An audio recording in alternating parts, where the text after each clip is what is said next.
Praise the Lord. So, happy Lord's Day po sa bawat isa. Isang mapagpalang araw ng Panginoon. Ngayon ay araw ng pagsamba.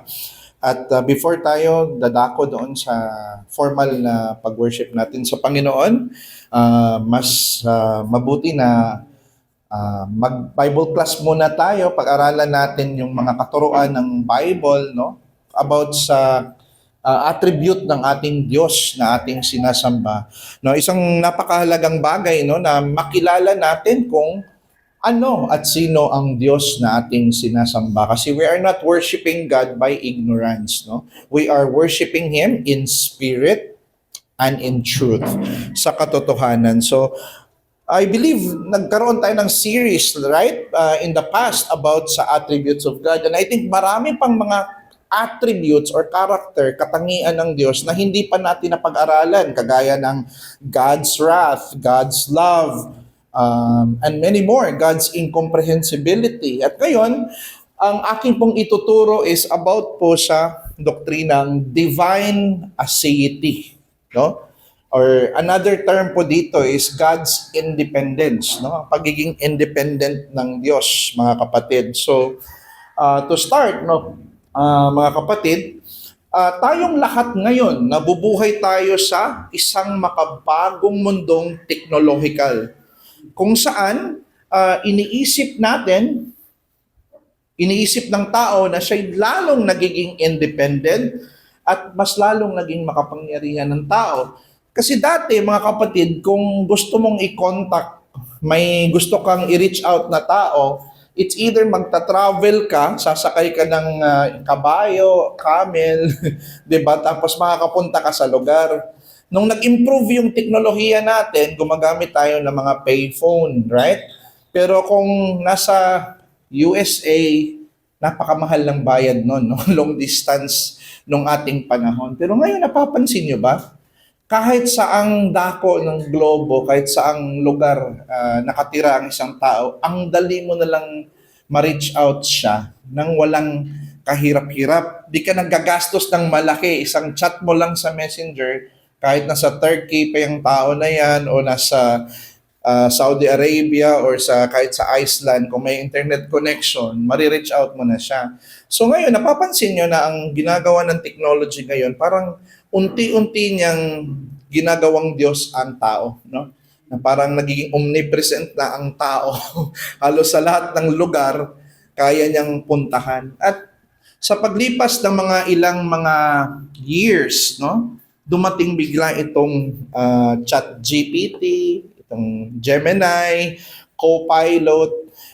Nagdulot ito ng kaisipan na tila hindi na kailangan ng mga guro, no? Hindi na kailangan ng mga grammarian teacher kasi isang tanong mo lang sa ChatGPT, tama ba tong grammar ko, no?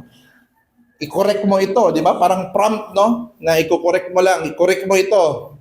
Gagawa na yung mga ChatGPT, Gemini, Copilot. Kung gusto mo naman mag-compose ng kanta na hindi ka marunong mag-compose, no? Parang, let there be a song, and there was a song na compose, no? Pati na nga mga instruments ngayon, no? Yung mga tugtog, kaya nang gawin ng AI. So, dahil lang knowledge ngayon, hindi na siya parang dati, nasa monopoly lang siya ng mga teacher eh. Nakadepende lang ang source of knowledge natin, yung mga guro na, right? Pero ngayon, anyone has a certain knowledge, no? At to the point nga sa ibang mga churches, no, habang may nagpi-preach, chine-check sa ChatGPT, tama bang context nito? Diba? Ganon. Kasi may knowledge na sila, may knowledge na yung technology eh, sa time natin ngayon. Parang ang iba, parang di na kailangan ng formal na edukasyon o tunay na kahusayan or expertise sapagkat kaya na nitong sagutin halos lahat ng tanong. Kahit nga yung iba, ginagawa ng doktor yung GPT. Ito yung nararamdaman ko. Ano yung problema? Sasabihin ng GPT sa'yo, posible may cancer ka.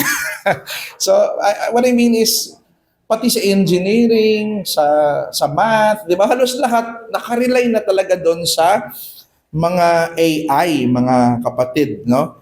Mapaagham, filosofiya. Nakakalungkot ng iba maging sa preaching of God's Word, no? May mga videos na nakikita na AI lang pala lahat ng preaching ng isang preacher. So, dahil sa teknolohiya, napapaniwala ang tao na siya'y ang makapangyarihan at pinakamarunong. Kaya marami ng mga feel nila, alam nila lahat ngayon, no? Kasi may mga tools na. Sapagkat may hawak na silang kasangkapan na tila kayang gawin ang lahat, parang mag-prompt lang sila, nandun na agad. Pero ang realidad, mga kapatid, no? Ang realidad is, ang tao ay nananatili siyang dependent being. Nakadepende pa din ang tao sa tools, sa internet connection. Kasi may device ka nga, may mga chat GPT ka nga, pero kung wala kang internet, wala kang tools, wala ka ding device, hindi mo din magagawa, right? So despite sa pag-unlad ng teknolohiya, man remains a dependent being. So ang main teaching natin mga kapatid is this, no? Ang doktrina ng divine aseity or ang pagiging independent ng Diyos ay nagpapakumbaba sa tao kahit sa gitna ng pag-unlad ng teknolohiya sapagkat ang Diyos lamang ang nag-iisa, ang pinaka-absolute independent being na pinagmumulan ng lahat ng bagay. Kasi, mga kapatid, pag sasabihin mo sa chat GPT, prompt mo na parang Diyos, no? Gawan mo ko ng lyrics ng kanta. Pero hindi siya out of nothing, right? Hindi siya, gumagamit ka pa din ng mga materyales para magawa yon. At yung mga AI, nakadepende din sa ibang mga impormasyon. Pero ang Diyos, out of nothing, He declares and the things came to exist, no? So, ganito yung kaibahan ng Diyos. And knowing na ang Diyos, ganito ang Diyos na sinasamba natin, ganito siya ka-independent, kaya dapat pa din tayo ma-humble, no? Kasi hindi kayang gawin ng tao ang kayang gawin ng Diyos. So una, titingnan natin mga kapatid, the doctrine of aseity and its meaning. Ano ba kahulugan nitong divine aseity or doctrine of aseity? So, ang word study muna tayo mga kapatid, no? Parang ngayon ko pa lang napapakinggan yung aseity. Sino pa nakarinig niyan before? Wala pa kahit sa isa sa inyo, no? Ngayon nyo pa lang napakinggan itong aseity. So, ang aseity ay nagmula sa salitang Latin na a. Ang kahulugan ng a sa Latin is from. Okay? Or mula sa. Yun yung meaning. Yung se, nangangahulugang self. So in other words, from the self. No? Ibig sabihin, ang aseity, ang basic meaning niya, nangangahulugang ang buhay ng Diyos ay mula sa kanyang sarili. Independent, no? The life of God, yung pag-iral niya, yung existence niya, at lahat ng nasa sa Diyos ay nagmumula hindi outside sa Kanya, kundi nagmumula sa Kanya at hindi nagmumula sa anumang bagay na nasa labas ng Diyos. Okay? So nagets natin yung aseity. Basic lang, no? Na ang buhay ng Diyos at ang lahat ng meron siya ay purely nanggagaling sa Kanya. Hindi ito binigay sa Kanya or in-influence siya ng outside force para magkaroon siya ng mga ganong katangian. No, yung katangian na yon, yung buhay niya at lahat ng meron siya, nagmumula mismo sa Kanya. Siya yung pinanggalingan, mga kapatid. So, sabi ni Mark Jones, okay, sa libro na God Is, mga kapatid, no? Libro yan about talaga sa mga attributes of God. Sabi niya, yung God's independence or aseity refers to His self-existence. Self-sufficiency. This divine attribute means that God is ontologically independent. Ang ontologically, ibig sabihin yan yung being, yung pagka-Diyos niya from the created order and all created beings. So linawin natin to kasi English to siya mga kapatid, no? Ang Diyos daw, sabi ni Mark Jones, yung existence niya, yung pag-iral niya, self-existence yun. Tayo, ikaw, nabuhay ka, tayo, pinanganak tayo ng mama at papa natin eh. Right? Kung hindi nag-meet yung mama at papa mo, nagpakasal, nag-asawa, posibleng hindi ka iiral sa mundo. Right? Posibleng ibang tao ang nag-exist. So yung pag-iral mo, nakadepende sa mga magulang mo. Right? Kung mag-ano ba sila, mag-asawa ba sila. At not only yung paglabas mo dito sa mundo, nakadepende ka sa magulang mo, pati yung buhay mo dito sa mundo, nakadepende ka pa din, no? Nakadepende ka sa tubig, nakadepende ka sa hangin, nakadepende ka sa pagkain, nakadepende ka sa pagtulog, kaya buhay ka, right? So yung existence mo, hindi siya self-existence. Hindi nagmumula sa iyo yung pag-iral mo sa mundo. Nagmumula sa iba't ibang mga salik or mga factors, mga iba't ibang bagay na nag-combine together para mabuhay ka. Let's say may mga pagkain ka, meron kang tulog, pero wala namang hangin, no? Carbon dioxide lang dito sa mundo, mabubuhay ka kaya? Hindi, no? So may mga bagay dito sa mundo na necessary, na nagde-depend ka talaga doon para mag-exist ka, no? So walang moment sa buhay mo na hindi ka dependent. Walang yugto sa buhay natin. You may see someone na nakakar, maskulado, malakas. Pero mga kapatid, it may look someone who is independent, pero that person is always dependent. Nakadepende sa hangin, nakadepende sa lahat ng bagay dito sa mundo. So ganun po yung tao. Pero yung pagiging dependent ng tao, hindi ganun ang Diyos. Hindi siya nagdi-depend sa mga external na bagay, no? His existence is not a dependent existence. Hindi siya derived from someone, kundi nagmumula sa Kanya, no? Sa Kanyang being mismo. And hindi din siya nangangailangan kasi may kulang sa Kanya. Isi-serve natin at is dati akala ko kaya gumawa ng tao ang Diyos kasi malungkot siya, no? Kasi yun din tinuturo ng mga religion teacher natin. Pero imagine nyo si God, kung hindi siya lumikha ng tao at mga anghel, malungkot siya. Kaya ang ginawa niya, gumawa daw siya ng mga anghel at tao. Hindi po yun totoo. Wala pong lacking sa Diyos, walang pagkukulang sa being ng Diyos. Kaya nalikha ang lahat ng mga tao sa mundo. Nalikha tayo mga kapatid kasi nag-overflow yung fullness at satisfaction ng Diyos. At He willed na malikha tayo. So, it emanates from His independence, even our existence. No? Now, titingnan natin ngayon first, the doctrine of aseity as self-existence. No?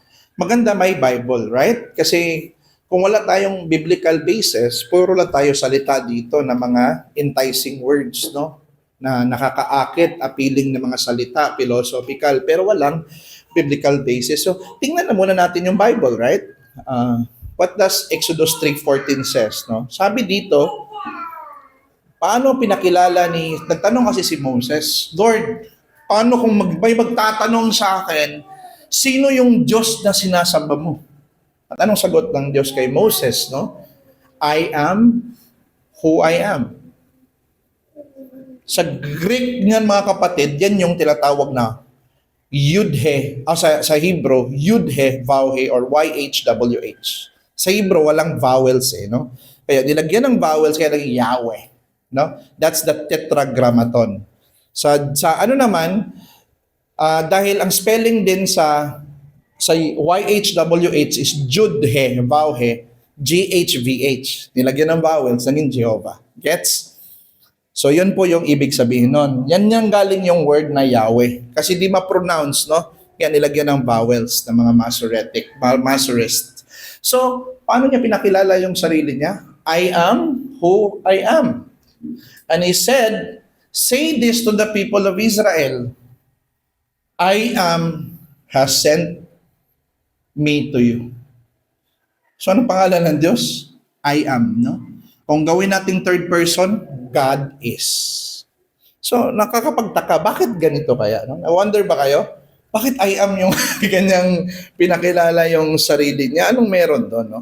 So important to note, the God who appeared to Moses, mga kapatid, did not describe himself in relation to anything outside of himself. He relates himself to himself, no? Kasi pansin nyo ba mga kapatid, no? We usually identify ourselves. Kung tatanungin kita, sino ka? Usually, dinidefine mo yung, nire-relate mo yung sarili mo sa iyong origin, no? Sometimes sinasabi mo na, I am from San Pablo. Di ba? Nirelate mo sa outside of you ang sarili mo when you describe yourself. Sometimes, nire-relate mo din siya from your profession. Sinasabi mo, I'm actually a teacher that has a PhD. I'm a graduate of, ganun natin, di ba? So, nire-relate natin outside of ourselves, profession. Or I studied in University of the Philippines, di ba? Ganun natin dinidescribe yung sarili natin pag pinakilala natin ang sarili natin or kung ipapakilala tayo ng iba. And sometimes, in relationship, no? I'm the son of Aaron. I'm the son of Abraham. Pansin mo yun? Lagi nating, when we are asked who we are, we describe, we relate ourselves to something na external sa atin.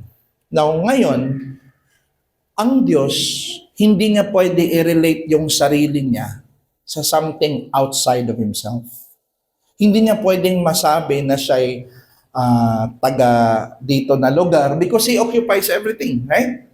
Walang bagay dito sa mundo na pwedeng gamitin ng Diyos para i-describe niya ang kanyang pagkasya. Okay?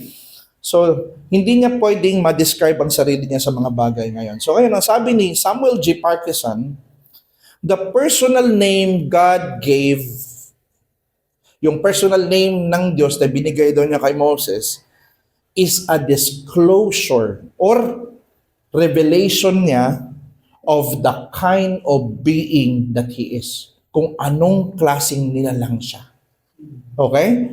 So when He says, I am, walang ibang connection sa ibang outside sa Kanya, pinakita niya na ang aking existence ay hindi nakadepende sa mga bagay outside of me. Hindi din ako pwedeng i-identify sa created things kasi He belongs to a different category.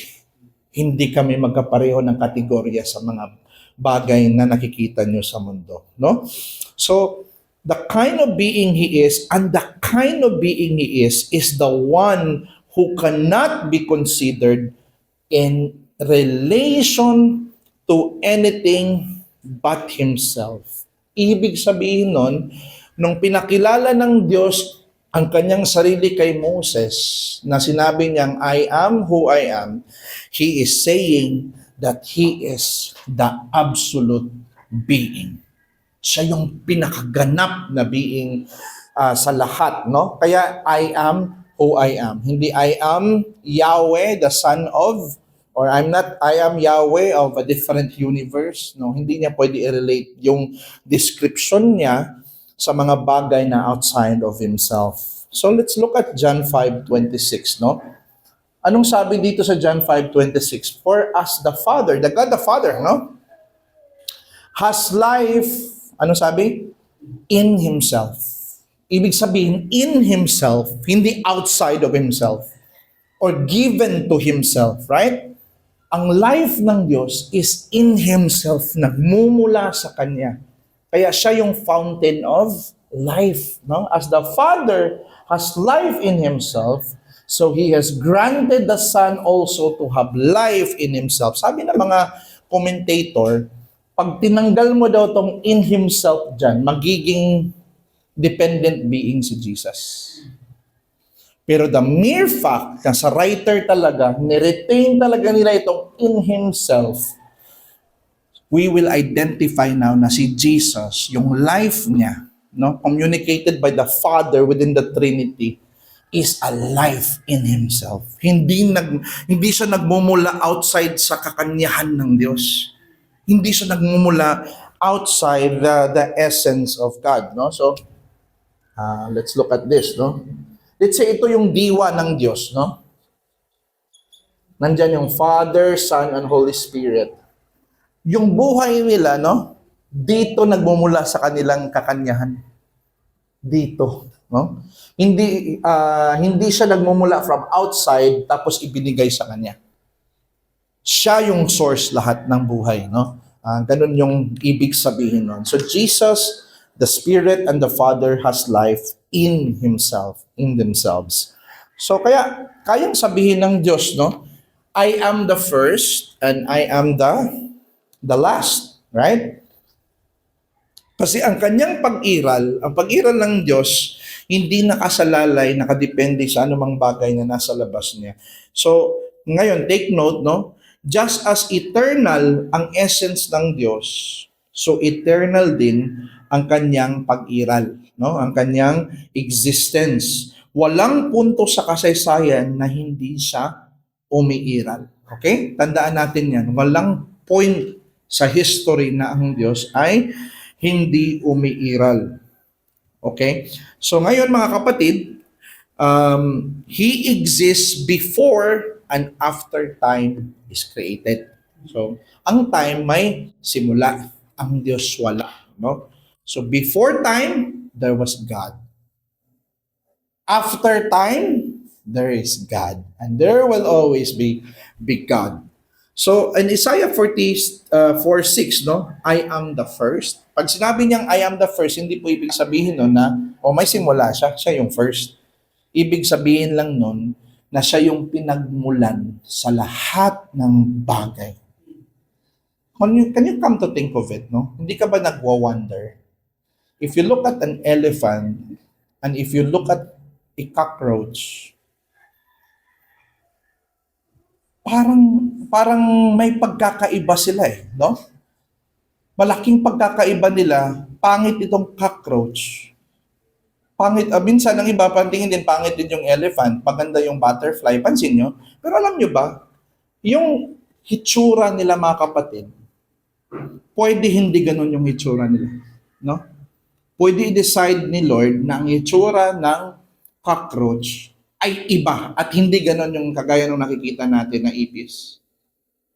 Pero it makes us wonder, bakit ganon ang hitsura ng cockroach? Why the cockroach is like that and not like this? Napansin nyo yun? Pero alam nyo ba mga kapatid, part yun ng disenyo ng Diyos. Kaya everything in this life, no? Everything na makikita natin dito sa life, pati yung mga leaves na nakikita natin, it evokes great wonder. Bakit ganyan yung design ng Diyos? Bakit ganyan yung pagpili niya ng mga disenyo sa mga bagay? The great and small and great things, no? Mga kapatid, yung mga designs na nakikita natin, nagmumula sa Kanya. Hindi yun parang random lang na gano'n ang itsura ng camel, ganyan ang itsura ng mga horses. Those are well crafted by the God that whom we serve. Na all beauty, all life, all shapes and sizes are designed and emanate from who He is and what He is. Siya yung source nun, no? Unlike sa science, di ba? Parang random lang na chance. Kaya nangyari yung mga ganyang mga disenyo. Parang random lang yan. Sa Diyos, hindi random yan, mga kapatid. Dinisenyo niya yan, no? He designed it. He is the first and the last. Ngayon, maganda dito na point, mga kapatid.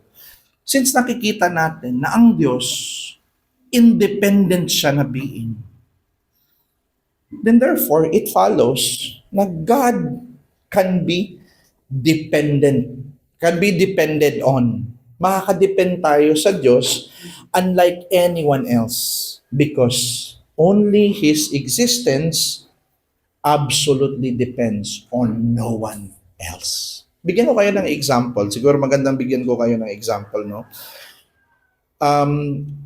Tayo na mga dependent beings, meron tayong natural desire to depend on something reliable.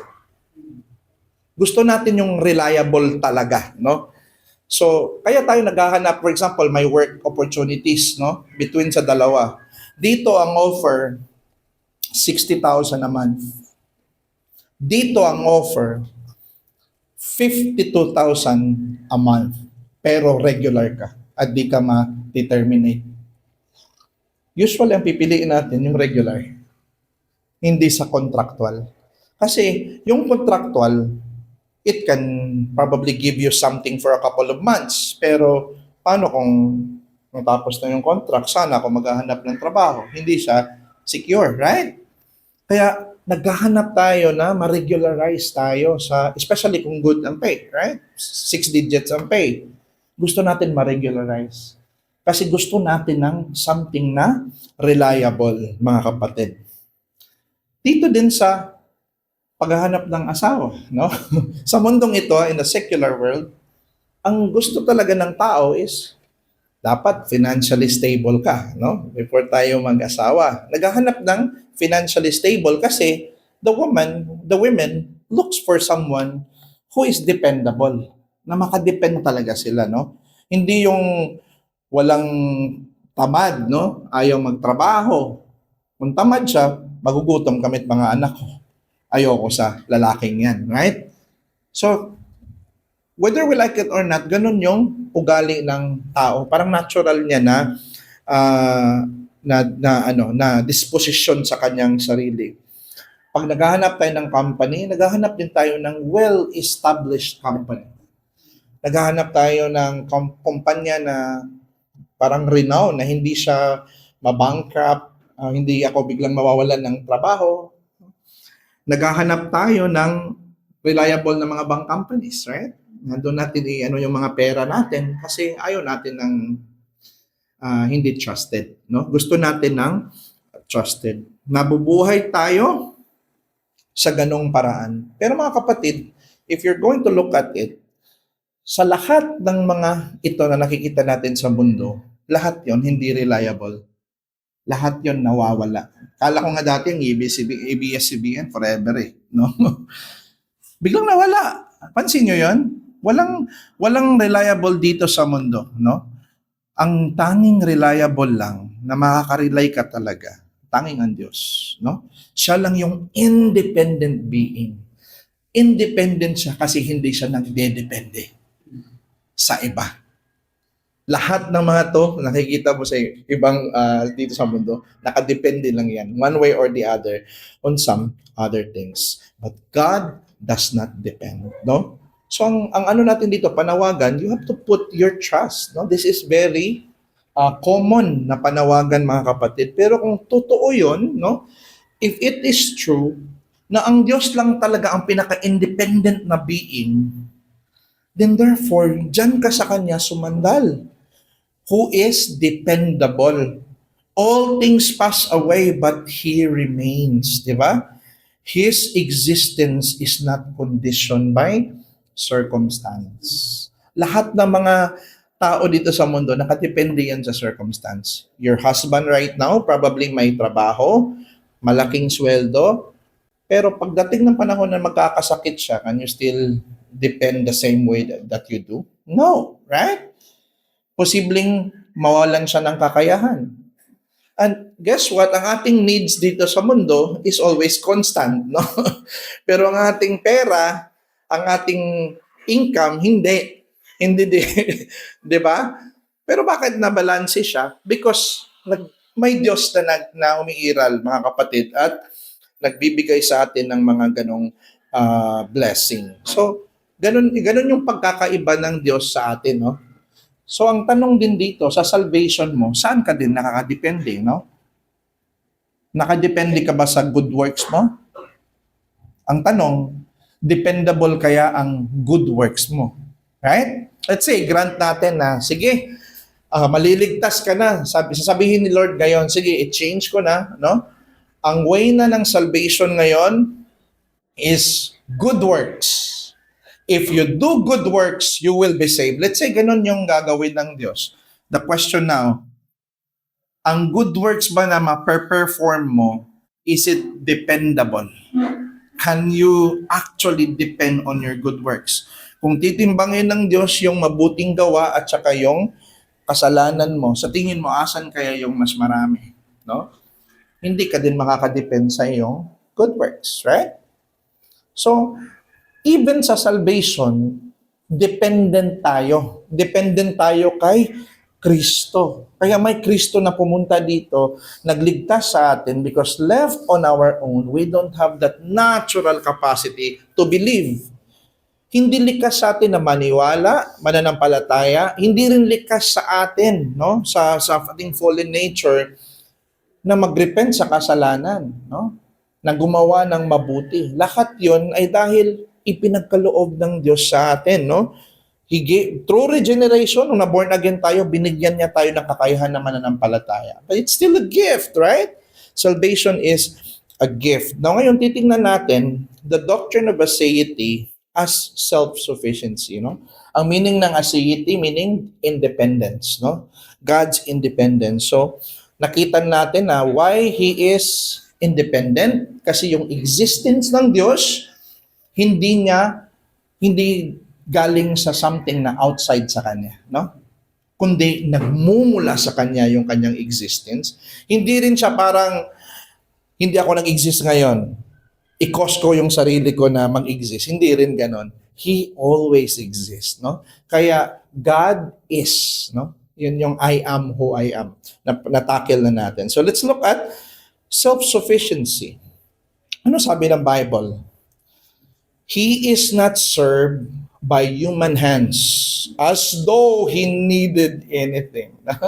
Para sa sabi ni Pablo, hindi siya siniserve as though He needed anything, since He Himself gives to all mankind life and breath and everything. So, important to note here mga kapatid, no, na nilinaw ni Pablo na ang Diyos ay hindi siya pinaglilingkuran, no? Hindi siya pinaglilingkuran dahil may kakulangan ang Diyos sa sarili.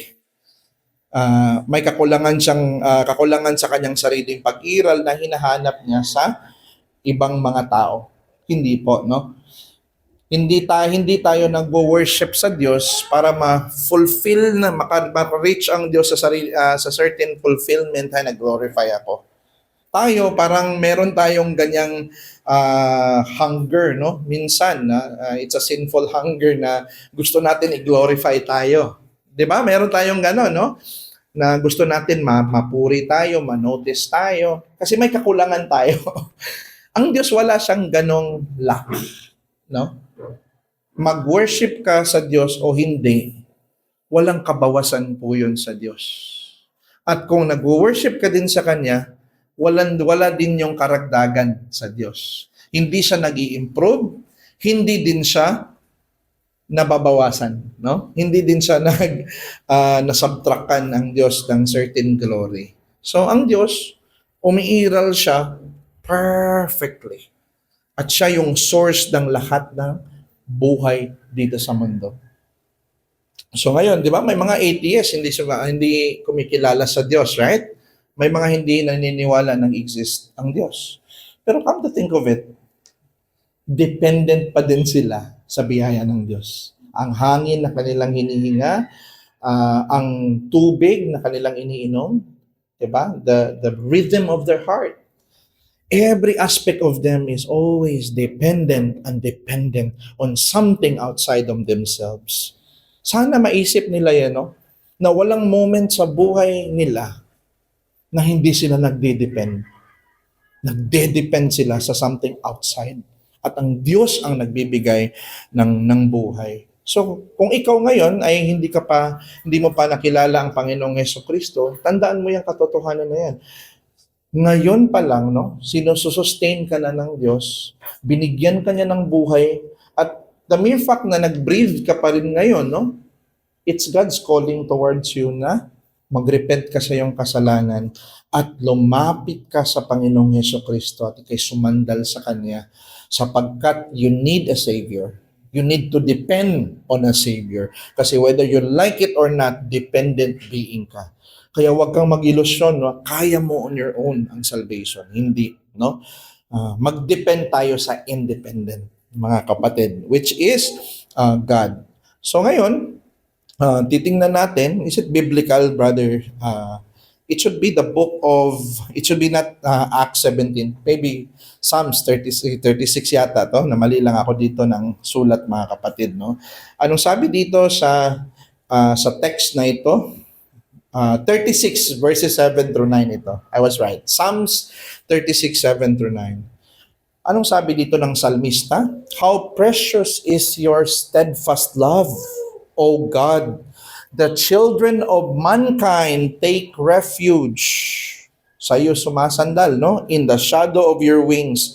They feast on the abundance of your house, and you give them drink from the river of your delights.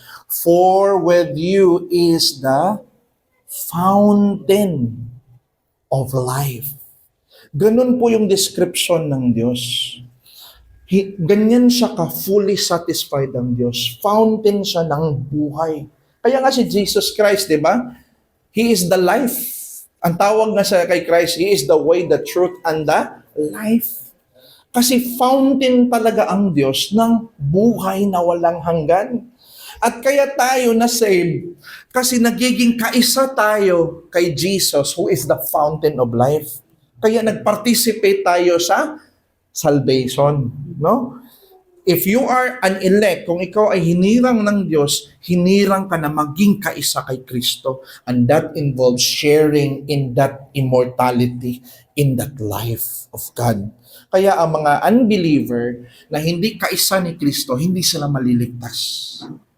Kasi hindi sila nakatap doon sa life. Pansin nyo yung isang bulaklak. But there was just one flower that I really love that flower. Pinitas ko siya dahil tempting, no? Kung makikita ka na napakagandang bulaklak, especially nandun ka sa bundok, itatry mo yan na ipipitasin mo yan kasi you're delighted to see the flower. But after a few moments, no, mapapansin mo na yung dala mong bulaklak nalalanta. Kasi hindi na siya nakatap doon sa stem na nagbibigay ng buhay sa kanya, no? So imagine, mga kapatid, no? Kung ikaw ay wala ka din doon sa stem, hindi ka connected kay Kristo, do you think that you can have eternal life independently on your own? Absolutely not, no?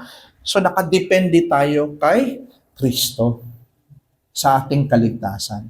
Now ngayon, even sa ating life bilang creature, ngayon mga kapatid, no? Sinusustain pa din tayo ng Diyos ngayon. Yung hininga mo, lahat yon sinusustain pa din niya. Kasi ang tao, mga kapatid, hindi nature ng tao na maging immortal. Ang immortal ay natatanging karakterya ng Diyos. Kaya ka umiiral kasi you are upheld and nourished and provided for by the immortal God, the source of life. Kaya ka buhay pa until ngayon. Because nakapartake ka dito sa fountain of life, no? Pero kung yung natural life, biological life, nakapartake ka nun, sana mapartake mo din yung spiritual life na ipinagkaloob niya kay Kristo. So ganun siya kaya independent ng Diyos, ka punong-puno ng buhay. Kaya sabi dito sa Acts 17:28, si Pablo, no, the same chapter, no, sabi niya, in Him, di ba? In Him, united with Him, right?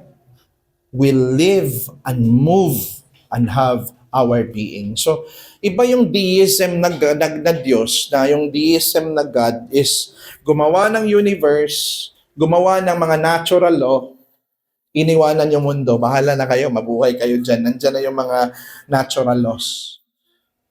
Then, ang Diyos, hindi niya, binaliwala na niya yung creation. Kayo na bahala sa faith ninyo. Hindi po ganun, no? Ang Diyos natin ngayon is an active sustainer. Nabubuhay tayo minuto-minuto dahil sa Kanya, mga kapatid. So, anong lesson na makukuha natin dito? So, kagaya ng flower, di ba? Na pag pinitas mo, na hindi na nakatap sa stem, namamatay siya. So, it is with us as creatures. Maaring magmukha tayong malakas. Ngayon pa naman, ang sinusulong dito sa mundo ngayon, independence. No? Puro mga independent, tinuturuan ang lahat na maging independent. at umunlad sa loob ng mahabang panahon, you can be prosperous. Darating sa panahon, siguro na may mga moments sa buhay mo na you're prosperous, malakas, walang sakit, no? Tingin lang ng tao sa iyo in the surface na ikaw ay okay. But the moment na mahiwalay tayo sa Diyos, tayo'y parang bulaklak na nalalanta. Our life is not self-originating. Tandaan natin yun, mga kapatid. No? At nawa, itong pagiging independent ng Diyos na bilang source and self-sufficient God, mag-humble ito sa atin.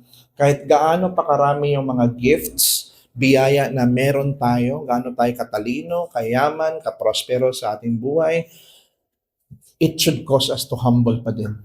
Kasi sustain pa din tayo ng Panginoon. Anong sabi dito this is the book that I read, mga kapatid. And I would love to recommend it, no? Kung may mga time kayo na bumasa. This is a newly released 2026 book, The Fountain of Life by Samuel Parkinson. Sabi niya, we are purely and exhaustively recipients.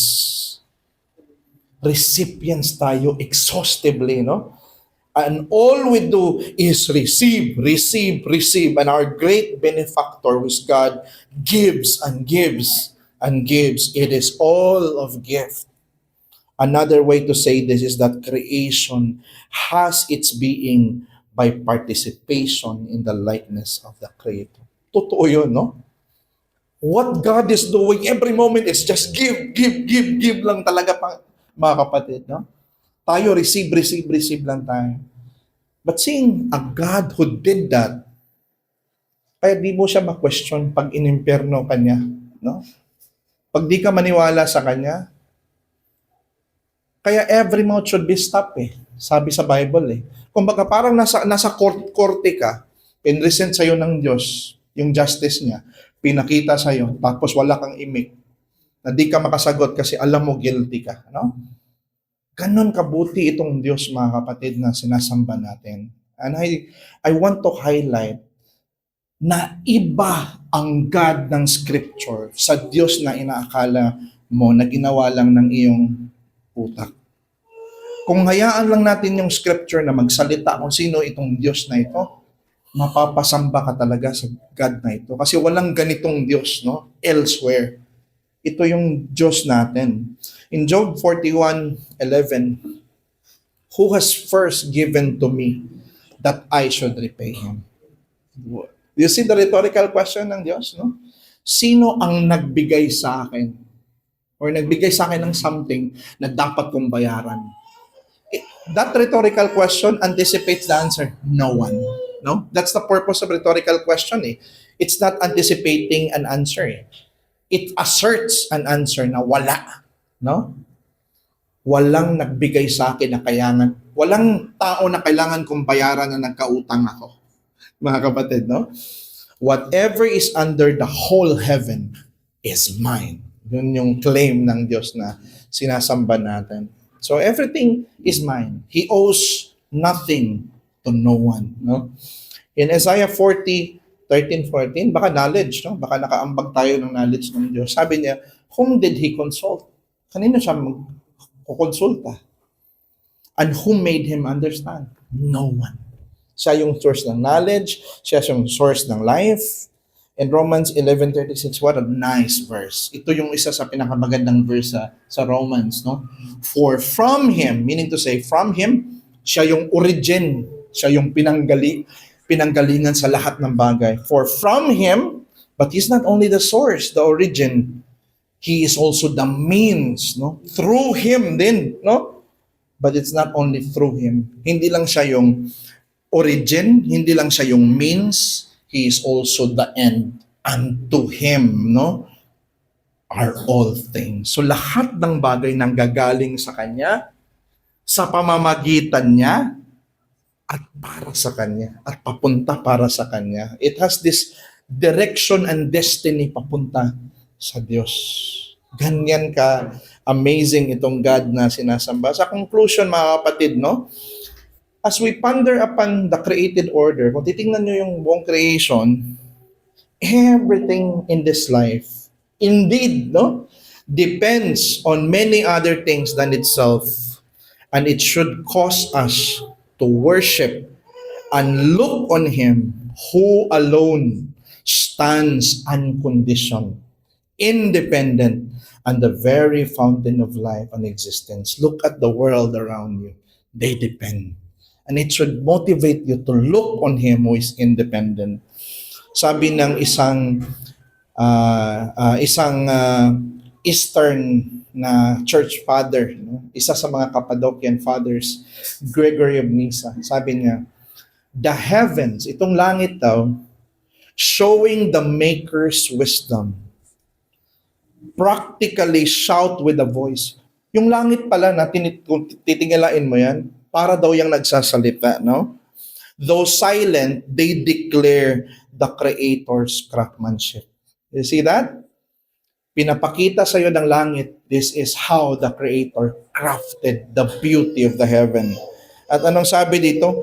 We can hear the heavens teach us, O mortals, parang ganito daw yung sinasabi ng langit, O mortals, in looking on us and seeing our beauty and vastness, our incessant orbit with its orderly, harmonious movement, acting in one methodical direction, turn your thoughts to our ruler.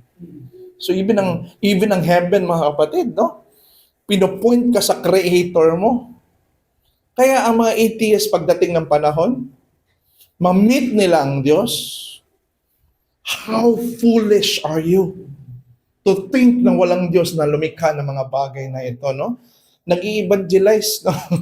Even the mga heavens, no? Declares the glory of God and the firmament thereof. Psalms 19, right?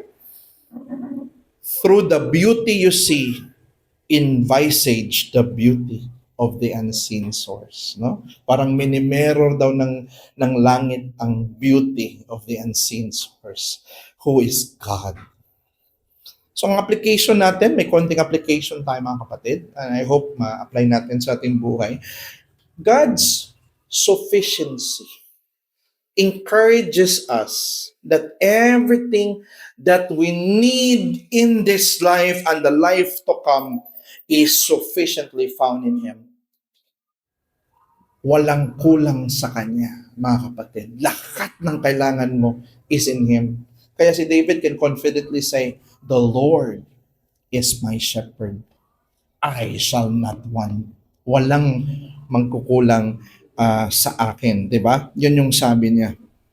And in Philippians 4:9, and my God will supply every need. Hindi lang some needs, no? But every need He will supply according to His riches and glory in Christ Jesus. I know, marami sa atin may mga needs. Matagalan man ang pagdating ng remedy ng need mo, pero 100% darating ang supply ng Diyos para sa iyo kasi anak ka niya, no? He will supply all your needs. You can ask the missionaries, no? Sabi ni isang missionary na nag-speak, he can testify that God is indeed a provider. Kasi dumating sila sa punto na wala na nagpo-provide sa kanila, wala na nagsisend sa kanila.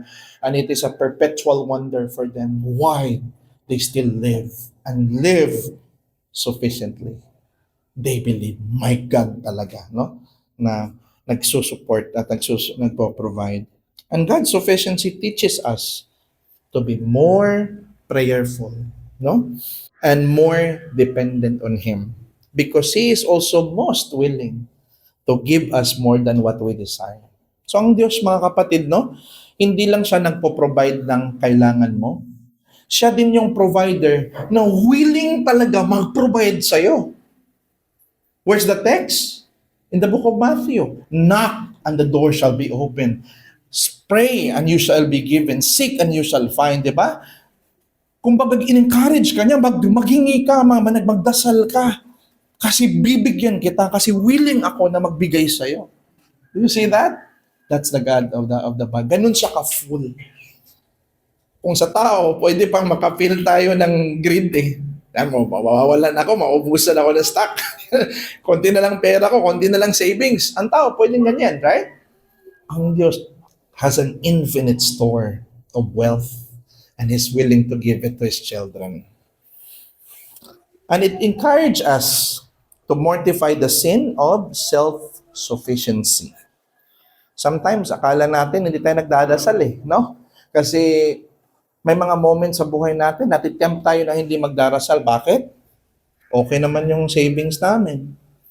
Maayos naman yung pera namin. Okay naman, may kotse naman kami, may ano naman kami. Maayos namang edukasyon namin. And when the blessings of life came to us, it's easy to be to be independent no? Na parang hindi na masyadong lumalapit sa Diyos. Kasi maraming privileges na natatanggap. No, dapat ka pa ding all the more na lumapit sa Diyos, no? Kasi dependent being ka pa din. Yung mga bagay na yan, hebel, no? It's vanity. Kaya lang tanggalin ng Diyos in just a blink of an eye, mga kapatid. Sa gospel, anong relation dito? We've learned God is the only one who is independent. But come to think of it, the greatness of the gospel is that even if Christ, according to His divinity, sa kanyang pagka-Diyos, He is independent, right? But because of God's love, in His incarnation, nabuhay si Kristo dependently on God. Hindi siya gumamit ng kanyang divinity para malampasan niya yung paghihirap. In all His humanity, He prayed, He cried before His Father. He sought His Father para makita ng tao how to live as a human being before God.